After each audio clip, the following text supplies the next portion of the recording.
Chapter 1। तो आज हम फर्स्ट चैप्टर करेंगे। चैप्टर का नाम है financial statements of not for profit organisation. तो बात करते हैं नोट फॉर प्रॉफिट ऑर्गेनाइजेशन की। तो फर्स्ट अगर हम बात करें कि हम बिजनेस क्यों करते हैं, हमारा बिजनेस करने का मोटिव क्या होता है। बिजनेस करने का मेन मोटिव हमारा होता है प्रॉफिट अर्न करना।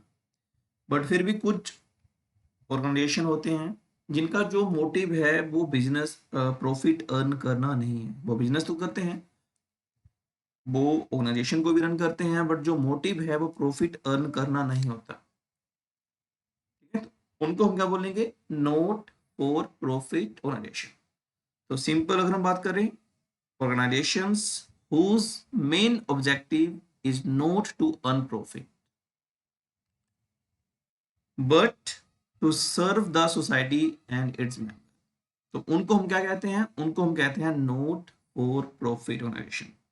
तो सम एग्जांपल्स हमारे पास हैं, जैसे पब्लिक हॉस्पिटल है, लिटरेरी सोसाइटीज हैं, societies for promotion of sports, या फिर आर्ट को प्रमोट करने के लिए, कल्चर को प्रमोट करने के लिए, चैरिटेबल स्कूल्स होंगे, सोशल वेलफेयर ऑर्गेनाइजेशन एटसेट्रा। तो ये सारे के सारे क्या होते हैं, हमारे नोट फॉर प्रॉफिट ऑर्गेनाइजेशन, क्योंकि इनका जो मेन मोटिव है वो प्रॉफिट अर्न करना नहीं है। तो ये तो हो गया नोट फॉर प्रॉफिट ऑर्गेनाइजेशन क्या होता है। नेक्स्ट हम बात करेंगे फाइनेंशियल स्टेटमेंट्स कि नोट फॉर प्रॉफिट ऑर्गेनाइजेशन में हम क्या क्या अकाउंट्स प्रिपेयर करते हैं, उसकी फाइनेंशियल स्टेटमेंट में हम क्या क्या प्रिपेयर करेंगे।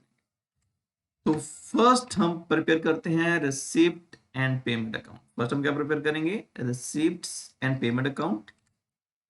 सेकंड हम प्रिपेयर करेंगे इनकम एंड एक्सपेंडिचर अकाउंट। देखो मोस्टली जो बिजनेस है ना, वो प्रिपेयर करते हैं प्रॉफिट एंड लॉस अकाउंट। क्यों, क्योंकि बिजनेस का मेन मोटिव क्या है, प्रॉफिट अर्न करना। बट जहां पे हमारा जो मेन मोटिव है, जो ऑब्जेक्टिव है, वो प्रॉफिट अर्न करना नहीं है, इसलिए हम जहाँ पे profit and loss account prepare नहीं कर रहे। हम क्या प्रिपेयर करेंगे, हम प्रिपेयर करेंगे इनकम एंड एक्सपेंडिचर अकाउंट। और थर्ड हम प्रिपेयर करेंगे बैलेंस शीट। तो चलिए पहले बात करते हैं रिसिप्ट्स एंड पेमेंट अकाउंट्स की। तो रिसिप्ट्स एंड पेमेंट अकाउंट्स जो हमारा है वो सेम एज कैश बुक होता है। प्लस वन में आपने पढ़ा होगा कैश बुक, तो सेम सेम वैसा होता है हमारा रिसिप्ट्स एंड पेमेंट अकाउंट। तो इसकी जो डेबिट साइड होती है, डेबिट साइड में हम क्या लिखेंगे, रिसिप्ट्स, और क्रेडिट साइड में हम क्या लिखते हैं, पेमेंट। और फिर हम क्या करते हैं, रिसिप्ट्स में से पेमेंट्स को माइनस करते हैं और हमारे पास क्या आ जाता है कि एंड में हमारे पास कितना बैलेंस है, तो वो हमारा जो साइड कम होती है वहां पे आ जाता है। मोस्टली क्या होता है कि रिसिप्ट्स ज्यादा होती है और पेमेंट्स कम होती है, तो मोस्टली जो क्लोजिंग बैलेंस हमारा आएगा, जहां हम लिखेंगे बाय बैलेंस कैरिड डाउन, इस साइड आ जाएगा। बट कभी कभी क्या होता है कि हमारी पेमेंट्स ज्यादा हो जाएंगी और रिसिप्ट्स हमारी कम हो जाएंगी। तो देखो कैश तो नेगेटिव नहीं हो सकता, तो क्या होता है कि हमारा जो बैंक है बैलेंस है, जो हमने बैंक से लिमिट ली है, वो हमारी नेगेटिव में चली जाती है, तो बैंक ओवरड्राफ्ट हो जाता है। इन केस पेमेंट ज्यादा है, रिसिप्ट्स कम है, तो आपका बैलेंस इस साइड आ जाएगा। तो जान लेते हैं हम टू बैलेंस कैरिड डाउन। और जे कैश नेगेटिव नहीं होता, तो जे हमेशा आपका क्या आ जाएगा, जो आपका आ जाएगा बैंक ओवरड्राफ्ट। तो जब हम क्वेश्चन करेंगे तो वहां पे आपको इसके बारे में पता चलेगा। तो रिसिप्ट एंड पेमेंट अकाउंट की बात करें तो फर्स्ट क्या है, जे रियल अकाउंट है। रियल में जो कैश आ रहा है, जा रहा है, जिस पीरियड का हम रिसिप्ट एंड पेमेंट अकाउंट बना रहे हैं, उस पीरियड में जो भी रिसिप्ट्स या पेमेंट होगी वो हमने रिकॉर्ड करनी है इसमें। सेकंड, इसको हम प्रिपेयर करते हैं on cash basis of accounting. तो जहां पे क्या बोल रहा है, records all receipts and payments whether revenue और कैपिटल नेचर। कोई भी रिसिप्ट है, कैसी भी नेचर है, कोई भी पेमेंट है, कैसी भी नेचर है, वो हम क्या करेंगे, जहां पे रिकॉर्ड करेंगे, अगर वो उस पीरियड में रिसीव जहां पे हो रही है, जिस पीरियड का हम रिसिप्ट एंड पेमेंट अकाउंट बना रहे हैं। Records all cash bank transaction whether relate to current, previous और नेक्स्ट अकाउंटिंग पीरियड। जिस अकाउंटिंग पीरियड का हम रिसिप्ट एंड पेमेंट अकाउंट बना रहे हैं, उस पीरियड में जो भी हम ट्रांजैक्शन कर रहे हैं कैश एंड बैंक में, चाहे वो करंट ईयर से रिलेटेड है, प्रीवियस पीरियड से रिलेटेड है या फिर नेक्स्ट पीरियड से रिलेटेड, वो भी हमने क्या करना है, रिकॉर्ड करना है। क्यों? क्योंकि ये हमारा रियल अकाउंट है और इसको हम कैश बेसिस ऑफ अकाउंटिंग पे क्या करते हैं, प्रिपेयर करते हैं। No adjustment are done of outstanding prepaid. तो रिसिप्ट एंड पेमेंट अकाउंट में हम कोई भी एडजस्टमेंट नहीं करेंगे। सिंपल जो रिसीव और जो आपने पे किया वही हमने रिकॉर्ड करना है, अदरवाइज हमने कोई भी एडजस्टमेंट इस पे नहीं करनी। तो ये तो हुआ हमारा receipt and payment account. Second जो हमारा अकाउंट था वो था हमारा income and expenditure account, most likely profit and loss account. तो जैसा हम प्लस वन में प्रॉफिट एंड लॉस अकाउंट बनाया था, तो वैसा हमारा क्या होता है, इनकम एंड एक्सपेंडिचर अकाउंट होता है। क्योंकि एनपीओ है और जो ऑब्जेक्टिव है वो प्रॉफिट अर्न करना नहीं है, तो हम प्रॉफिट एंड लॉस अकाउंट नहीं प्रिपेयर करेंगे, हम क्या प्रिपेयर करेंगे, इनकम एंड एक्सपेंडिचर अकाउंट। तो क्रेडिट साइड में जो इनकम एंड एक्सपेंडिचर अकाउंट है, इसकी क्रेडिट साइड में हम लिखते हैं इनकम और डेबिट साइड में हम क्या लिखते हैं, एक्सपेंडिचर। इनकम हमारा आएगा क्रेडिट साइड में और एक्सपेंडिचर हमारा आएगा डेबिट साइड। तो इसमें जो मेन थिंग है ना, जो आपको याद रखनी है कि इनकम एंड एक्सपेंडिचर हम प्रिपेयर करते हैं ऑन एक्रूअल बेसिस। तो इसमें सिर्फ और सिर्फ करंट ईयर की इनकम और करंट ईयर का एक्सपेंडिचर, जिस पीरियड का हम इनकम एंड एक्सपेंडिचर प्रिपेयर कर रहे हैं, सिर्फ और सिर्फ उसी पीरियड की इनकम और एक्सपेंडिचर आएगा। नेक्स्ट और प्रीवियस पीरियड की इनकम या एक्सपेंडिचर इसमें हम रिकॉर्ड नहीं करेंगे। तो फिर हम क्या करते हैं, हम इनकम में से एक्सपेंडिचर को माइनस करते हैं। तो अगर हमारी income is more than expenditure, income ज्यादा है एक्सपेंडिचर कम है, तो जो डिफरेंस आएगा वो हमारा इस साइड आ जाएगा टू सरप्लस। किस केस में, कि अगर income is more than expenditure तो हमारा क्या आएगा, सरप्लस आ जाएगा, वो हम जहां भी लिख देंगे।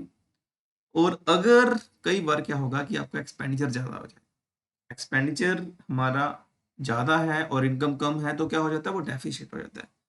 तो वो आपको इस साइड लिखना पड़ेगा, क्रेडिट साइड बाय डेफिसिट। तो जी आपको ध्यान रखना है। नेक्स्ट बात करते हैं। देखो सिंपल, कोई भी अकाउंट्स जो आपको प्रॉफिट या लॉस के बारे में बताए, वो आपका कौन सा अकाउंट होगा, नॉमिनल अकाउंट। तो इनकम एंड एक्सपेंडिचर अकाउंट आपका कौन सा अकाउंट है, जी आपका नॉमिनल अकाउंट। तो हम क्या करते हैं, इनकम एंड गेन्स को हम क्या करते हैं, क्रेडिट करते हैं। एक्सपेंसेस एंड लॉसेस को हम क्या करेंगे, डेबिट साइड लिखेंगे। Records only those income, expenses and losses which relate to current accounting period whether paid or not। तो क्या बोल रहा है, सिर्फ और सिर्फ वही income, expenses and losses record करेंगे जो करंट अकाउंटिंग पीरियड के हैं, वो ही हमने क्या करना, रिकॉर्ड करने हैं। इसके अलावा हम कोई भी उनको चाहे पे किया है चाहे नहीं किया, रिसिप्ट किया है चाहे नहीं किया, तो सिर्फ और सिर्फ जो करंट अकाउंटिंग पीरियड के हैं वही लॉसेस, इनकम, एक्सपेंसेस, गेन्स हम रिकॉर्ड करेंगे। तो difference between two side is either surplus और डेफिसिट, से मैंने आपको बता दिया। सरप्लस कब होगा, when total of credit side is more than total of debit side. Credit side का टोटल डेबिट साइड से अगर ज्यादा है, mean income is more than expenditure, तो उस केस में हमारा क्या आएगा, सरप्लस आएगा।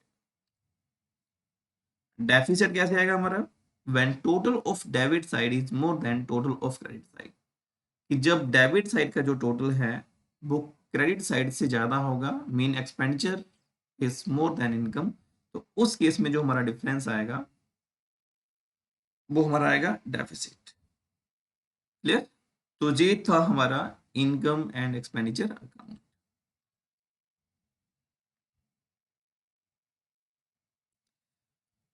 तो इनकम एंड एक्सपेंडिचर हमने कर लिया, अब हम क्या करेंगे? Accounting treatment of important item of income and expenditure. तो कुछ आइटम्स होती हैं, कुछ टर्म्स होती हैं जिनके बारे में हम क्या करेंगे? डिस्कस करेंगे। फर्स्ट हमारे पास आ रही है एंट्रेंस फीस। देखो जो एनपीओ होता है ना, उसके क्या होते हैं? उसके मेंबर्स होते हैं, ठीक है? तो मेंबर्स क्या करते हैं? अगर मैं किसी ट्रस्ट का पार्ट बनना चाहता हूँ या एनपीओ का पार्ट बनना चाहता हूँ, तो मुझे वहां पे एंटर होना पड़ेगा। तो वहां पे मुझे क्या करना पड़ेगा? फॉर्म फिल करके एंट्रेंस फीस देनी पड़ेगी। तो ये जो एंट्रेंस फीस होती है, ये क्या होती है? ये इनकम होती है। It is revenue receipt and credited to income and expenditure account. तो इसको हम क्या करेंगे? इनकम एंड एक्सपेंडिचर अकाउंट में क्या कर देंगे? क्रेडिट कर देंगे एंट्रेंस फीस। होती क्या है जी? कि अगर मैं किसी ट्रस्ट या फिर किसी एनपीओ का मेंबर बनना चाहता हूं, तो मुझे क्या करना पड़ेगा? फर्स्ट एक फॉर्म फिल करना पड़ेगा, एप्लीकेशन फॉर्म, और साथ में मुझे कुछ फीस पे करनी पड़ेगी। तो वो जो फी हम पे करेंगे उसको हम क्या बोलेंगे? Entrance fees. और जे क्या है? इनकम है, और कहाँ पे आएगी? इनकम एंड एक्सपेंडिचर में, क्रेडिट साइट। सेकंड है लाइफ मेंबरशिप फीस। देखो होता क्या है कि जो जो मेंबर होते हैं ना, एनपीओ के जो मेंबर्स होते हैं, वो क्या करते हैं? कंट्रीब्यूट करते हैं, जिसको हम बोलते हैं सब्सक्रिप्शन। कुछ मंथली कंट्रीब्यूट करते हैं, कुछ क्वार्टरली करते हैं, और कुछ ईयरली एनुअली करते हैं। 6 मंथली करते हैं, एनुअली करते हैं। तो वो तो क्या हो गया? सब्सक्रिप्शन। बट कुछ मेंबर क्या कहते हैं कि मैं मंथली, क्वार्टरली, एनुअली पे नहीं कर सकता। आप क्या करो? लाइफ टाइम की फीस जो है, जो लाइफ टाइम की सब्सक्रिप्शन है, वो मुझसे एक बार में ले लो। तो मेंबरशिप क्या करते हैं कि कुछ मेंबर क्या करते हैं? लाइफ टाइम की जो मेंबरशिप फीस है ना, वो एक ही टाइम में पे कर देते हैं। तो इसको हम क्या बोलेंगे? Life membership fees. अब देखो ये जो रिसिप्ट है ना, वो हमारी क्या हुई? नॉन रेकरिंग नेचर, यानी कि बार बार हम इसको रिसीव नहीं करेंगे, एक बार में रिसीव होगी। तो उसको हम क्या बोलते हैं? Capital receipt. तो हमारी कैपिटल रिसिप्ट होती है ना, क्या बोल रहा है? It is capital receipt and added to capital fund in the liability side of the balance sheet. तो जो लाइफ मेंबरशिप फीस है, वो हमारी कैपिटल रिसिप्ट है, और हम क्या करेंगे? इसको ऐड करेंगे कैपिटल फंड में, बैलेंस शीट की लायबिलिटी साइड में। तो जो एनपीओ है, वो डोनेशन भी रिसीव करते हैं। तो डोनेशन हमारे पास दो तरह की होगी। एक होती है हमारे पास जर्नल डोनेशन, और एक होती है स्पेसिफिक। पहले बात करें अगर जर्नल डोनेशन की। जो जर्नल डोनेशन है, इसका मतलब क्या है कि हमें डोनेशन मिली, बट किस लिए मिली? उस पर कोई भी स्पेसिफिक पर्पस नहीं था। किसी ने हमें डोनेशन दी और उसने बोला कि जैसे आपने खर्च करना है, जैसे आप इसको यूज करना चाहते हो कर सकते हो। तो वो क्या होगी? हमारी जर्नल डोनेशन। तो ये जो हमें रिसिप्ट हुई है डोनेशन, ये हमारी क्या होगी? इनकम होगी। और इसको हम कहाँ लिखेंगे? इनकम एंड एक्सपेंडिचर में, इनकम साइड। बट कई बार जो हमें डोनेशन मिलेगी, वो होगी स्पेसिफिक डोनेशन। वो हमें डोनेशन तो देंगे, बट स्पेसिफिक पर्पस के लिए। वो बोलेंगे जे लो पैसे और इसकी बिल्डिंग बना लो, जे लो पैसे और इसका फैन लगा लो, जे लो पैसे इसकी लाइब्रेरी बना लो। तो स्पेसिफिक पर्पस के लिए हमें क्या हो रही है? डोनेशन रिसीव हो रही है। इस डोनेशन को हम अपनी मर्जी से खर्च नहीं कर सकते। तो जो स्पेसिफिक डोनेशन है, तो ये हमारी लाइबिलिटी होगी, क्योंकि मुझे इस पैसे को उस स्पेसिफिक पर्पस के लिए ही खर्च करना है। तो कहाँ पे आएगी जी हमारी? जी हमारी आएगी बैलेंस शीट की लाइबिलिटी साइड। सिंपल। डोनेशन दो तरह की हो सकती है, एक होगी जर्नल और एक होगी हमारी स्पेसिफिक। जर्नल डोनेशन जो है हमारी, वो आपकी जाएगी इनकम एंड एक्सपेंडिचर में, इनकम साइड। और जो स्पेसिफिक डोनेशन है, वो हम लिखेंगे बैलेंस शीट की लाइबिलिटी साइड। नेक्स्ट है लीगेसी। अच्छा, लीगेसी क्या होती है?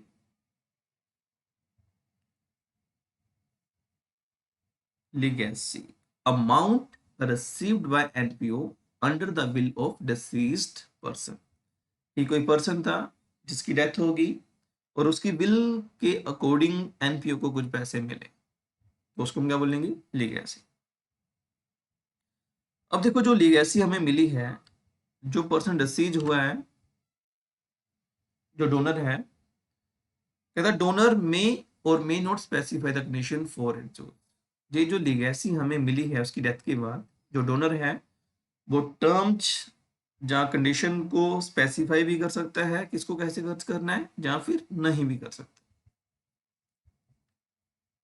जो डोनर है वो कंडीशन लगा भी सकता है कि इस लीगेसी को कैसे यूज करे और कैसे नहीं, जहाँ फिर कोई भी कंडीशन नहीं लगाए। तो फर्स्ट देखो उसने क्या बोला, if no condition is specified. ये जो लीगेसी हम रिसीव कर रहे हैं, अगर इस पे कोई भी कंडीशन स्पेसिफाइड नहीं है तो ये कौन सी होगी, ये आपकी होगी जर्नल डोनेशन। और इसको हम कहाँ लिखेंगे, इनकम साइड, क्योंकि ये जो पैसे मिले हैं इस पे कोई भी कंडीशन नहीं है, कोई भी स्पेसिफिक पर्पस नहीं है, तो इसको हम इनकम साइड में लिखेंगे।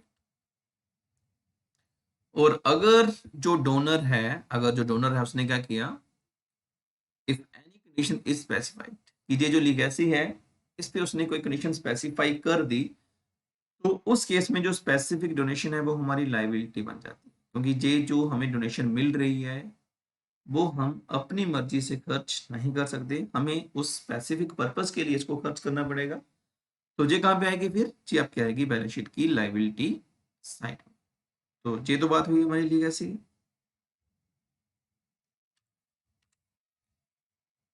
ओके, तो नेक्स्ट है हमारे पास स्पोर्ट्स मटेरियल। इसको ध्यान से देखना। देखो स्पोर्ट, जैसे हमारे पास स्पोर्ट्स क्लब है, हम जहाँ पे मार रहे हैं क्या, हमारे पास स्पोर्ट्स क्लब। तो सपोज करो हमारे पास क्या है, हमारे पास 1 लाख का स्पोर्ट्स का सामान है। तो इसमें से कुछ हमने यूज कर लेंगे और कुछ अभी तक हमने यूज नहीं किया। जस्ट सपोज करो कि हमने क्या किया कि ये जो 1 लाख का हमारे पास स्पोर्ट्स मटेरियल है, हमारा स्पोर्ट्स क्लब है, उसमें से हमने क्या किया, 20,000 का मटेरियल, स्पोर्ट्स मटेरियल हमने यूज कर लिया और 80,000 का हमने यूज नहीं किया। देखो हुआ क्या होगा, ये ना हमारी कंज्यूमेबल आइटम होती है। तो जब मैंने 1 लाख में से 20,000 का मटेरियल यूज कर लिया होगा, तो उसी टाइम हमने क्या किया, इसको कंज्यूम कर लिया।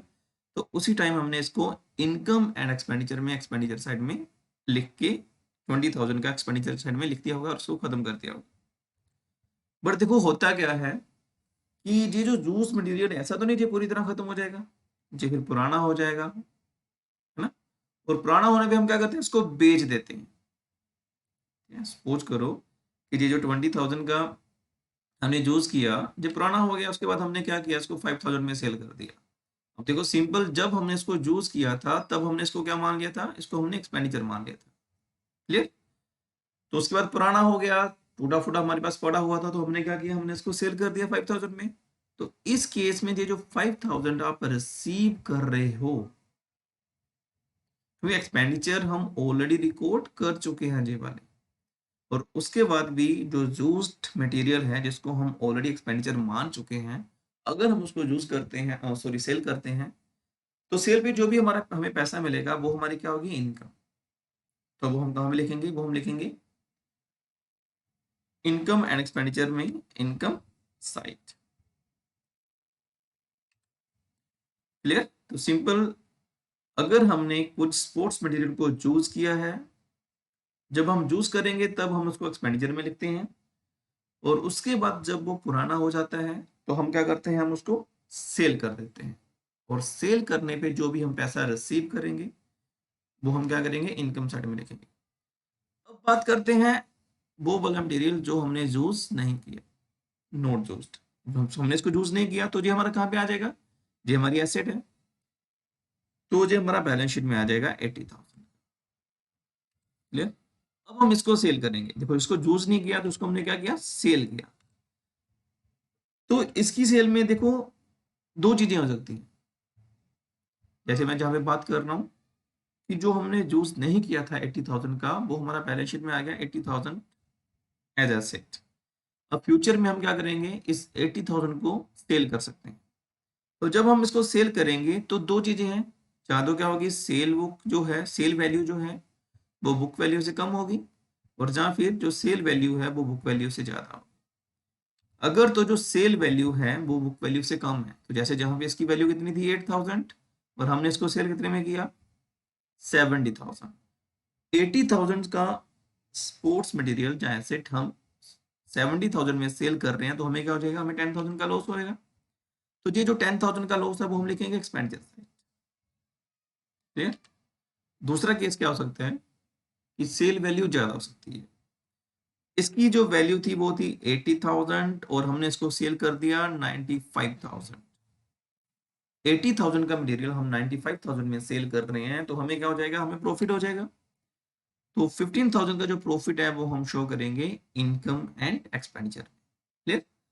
तो ये हमने बात की जहां पे स्पोर्ट्स मटेरियल की, दो केसेस हो जाते हैं, जूस्ड और नॉट जूस्ड। ठीक। नहीं समझ आएगी तो इस टॉपिक को आप एक बार फिर से देख लो।